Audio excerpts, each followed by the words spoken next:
মধ্যবয়সী নারী এবং বয়স্ক নারী সবাই কিন্তু এখানে সবাইকে কাজে লাগানো হয়। অনেক সময় কাপড় টাপড় খুলে ফেলতে চায়, চাকু নিয়ে নিজের বাচ্চার গলায় ধরে। শাহবাগ থানা কর্তৃক আজকে যে মাদক বিরোধী যে অভিযান, এটা আমরা সোহরাওয়ার্দী উদ্যানে আমরা পরিচালনা করেছি।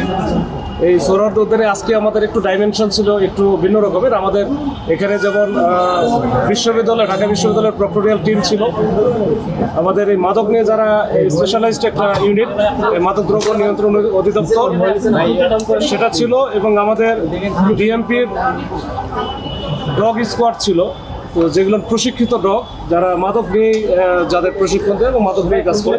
তো এই তিনটে এবং আমাদের থানা পুলিশ, এই চারটার সমন্বয়ে আমাদের আজকে একটা অভিযান হলো। এই অভিযানে আমাদের এটা মূলত নিয়মিত অভিযান, এই অভিযানের একটা অংশ বিশেষ এটা ছিল। তো আমরা আজকে সোহরাওয়ার্দী উদ্যানে আমরা থরলি আমরা অভিযান পরিচালনা করেছি। আমাদের টার্গেট আসলে কয়েকটা স্তরে।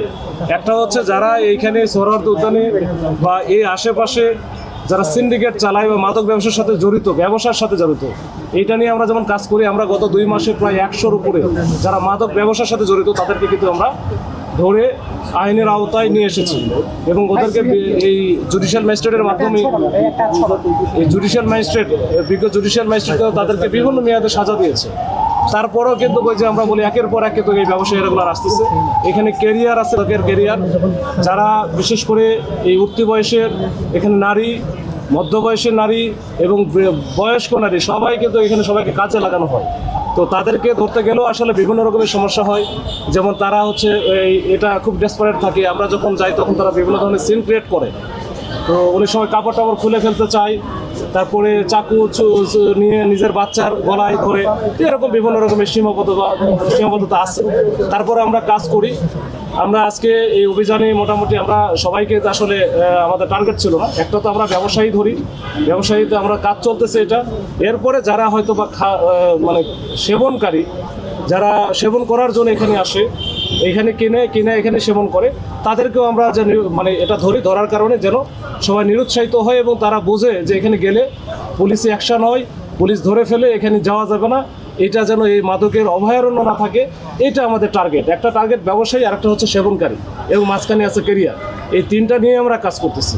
তো ইনশাল্লাহ যদি আমরা রেগুলার আমরা কাজ করি, হয়তো বা মাদক একেবারে দমন সম্ভব না, নিয়ন্ত্রণটা সম্ভব। আমরা মাদকটা নিয়ন্ত্রণ করব। তো এখানে মাদক দ্রব্য নিয়ন্ত্রণ অধিদপ্তরের আছেন, ওনারাও রেগুলার কাজ করবে। আমরা আছি, আমরা সবাই মিলে যদি একসাথে কাজ করি, আপনারা সাংবাদিক ভাইরা যারা আছেন, আপনারা কিন্তু এই ক্ষেত্রে অনেক বড় একটা ভূমিকা পালন করে যাচ্ছেন এবং করবেন বলে আমি আশা করি। আর আজকে 10-15 জনের মতো আছে। এখনো ওই যে কিছু পার্টি এখনো আসে নাই, 10 থেকে 15 জনের মতো হবে। তো আটক যে খুব বেশি পরিমাণে কোয়ান্টিটি বেশি না, এটা হয়তো বা পুরী আকারে হয়। ম্যাক্সিমামে দেখা গেলো যে যেগুলো ধরা হয়েছে আজকে, এরা মাদক সেবনের সাথে বা কিছু আছে ক্যারিয়ার আছে, এই সব কিছু মিলে আমরা এটা এখনো করা হয় নাই, যে আমাদের ওজন করা হয় নাই। ওজন করলে পরে আমরা জানাই দেবো, এবং এগুলোর ম্যাক্সিমামই আমরা দিতে চাই যে ভ্রাম্যমাণ আদালতে আমরা এটা প্রসিকিউট করব, এটা আগামীকাল। আমি এটা শুরুতেই কিন্তু ওটাই বলছি যে যারা এইখানে মাদক ব্যবসার সাথে জড়িত, আমাদের মূল টার্গেটটা ওইখানে, এবং ইতিপূর্বে ধরেছি। আর এখন যারা আছে, কিছু আমরা ধরতে পেরেছি, এখনো কিছু আছে আমাদের লাইনে আছে। আমরা কিন্তু আসলে এটা কাজ করতেছি, এটা যেটা আছে এটাই আমরা বেশি করতেছি।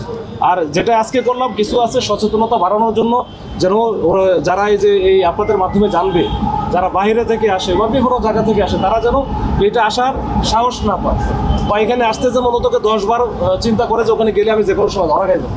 তো এটা ওটা মেসেজ দেওয়া, অন্য কিছু না। এটা আমরা অবশ্যই নির্মূল করব আর নিয়ন্ত্রণ করব। আর যারা ব্যবসায়ী আছে, এটা আমরা কাজ করতেছি। এটা আমরা ইনশাল্লাহ যদি আপনারা সহযোগিতা করেন, সবাই মিলে আমরা এই ব্যবসায়ী যারা সিন্ডিকেট আছে, এটাকে আমরা একেবারে মূলোৎপাটন করে ছাড়ব।